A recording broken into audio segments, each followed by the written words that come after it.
Hey guys, I'm Elizabeth, and I'm the Director of Staff Development at Mind, Body, and Soul. And today I want to take a little bit of time to talk to you about group therapy. So, the first question that I want to answer today is, what should I expect from group therapy?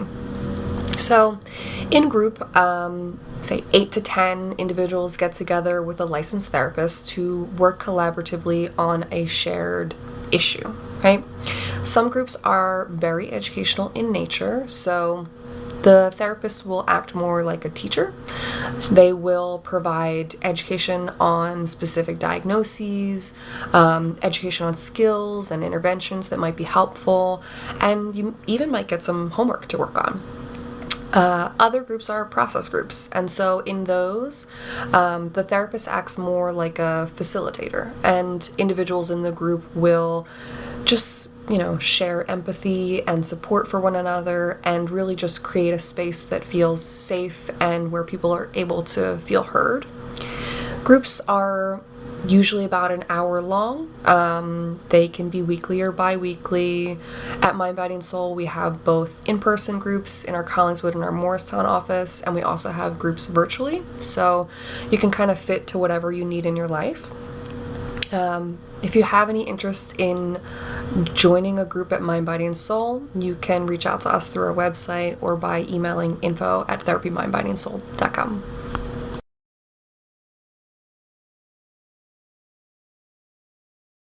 So our first myth is that group isn't as effective as individual therapy.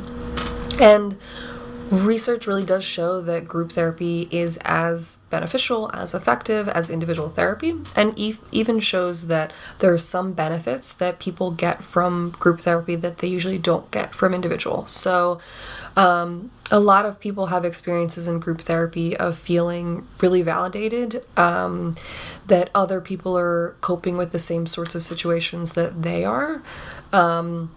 A lot of people find hope and inspiration by seeing other people grow and improve over time throughout the group.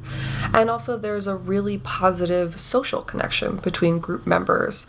That's something that you don't really get in individual therapy.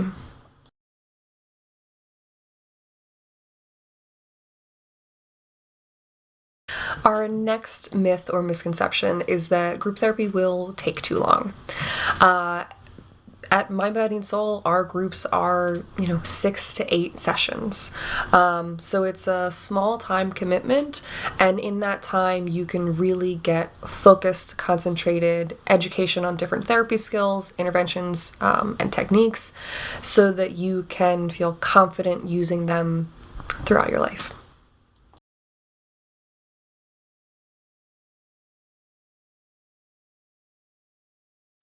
One misconception that I hear a lot is people feel like I'm too shy or I'm too anxious to be in group and I don't want to share my deep, dark secrets with strangers.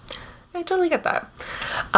But first things first, you don't have to share anything that you don't want to. If you're entering a group and you really just want to listen and absorb what's going on, that's okay. There's still a spot for you. And secondly, I would say that over the time that you're in group, people have a tendency to really bond. It's maybe 8 people who are coming into a room once a week to talk about something that they share in common, something that might be difficult for them to talk about with people in their lives. And so group kind of becomes like a special safe place to connect, and might be a little easier to share with strangers than you think.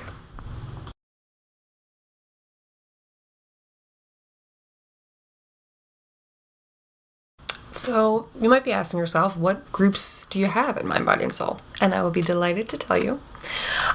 We have a myriad of groups coming this September. So Christine, who is our certified ADHD professional, is hosting an in-person ADHD skills group for adults, as well as a virtual ADHD skills group for adults.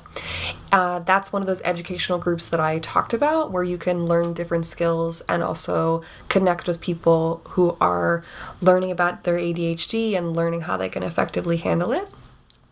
She's also going to be hosting a ADHD parent support group. So if you're a parent of a child with ADHD and you're looking for a place to process that experience, to gain understanding, that ADHD parent support group might be really great for you.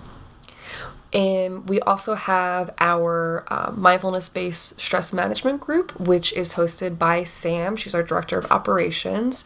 And in this group, individuals are going to really learn different skills: mindfulness meditation, body scans, different ways that you can incorporate mindfulness into your daily life, as well as have a place once a week to practice and be held accountable for that practice.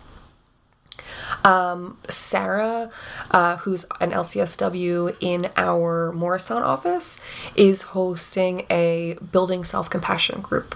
So if you are struggling with self-esteem, if you have really negative self-talk, or you're struggling with just being compassionate to yourself, right? Being as nice to yourself as you might be to other people, that building self-compassion group is a really great place to start. And lastly, I will be hosting a cognitive behavioral therapy group for depression. So I know that fall is coming. Seasonal affective disorder or seasonal depression is something that comes up for a lot of people. If you have seen that pattern in your life, if fall or winter time can be more difficult, the CBT for depression group can be a great place to learn new skills to manage that. If you're interested in joining groups, please go on our website or reach out to our wonderful care coordinator, Marianne, at info@therapymindbodyandsoul.com. Shoot her an email and she will get you connected. Thank you. Bye.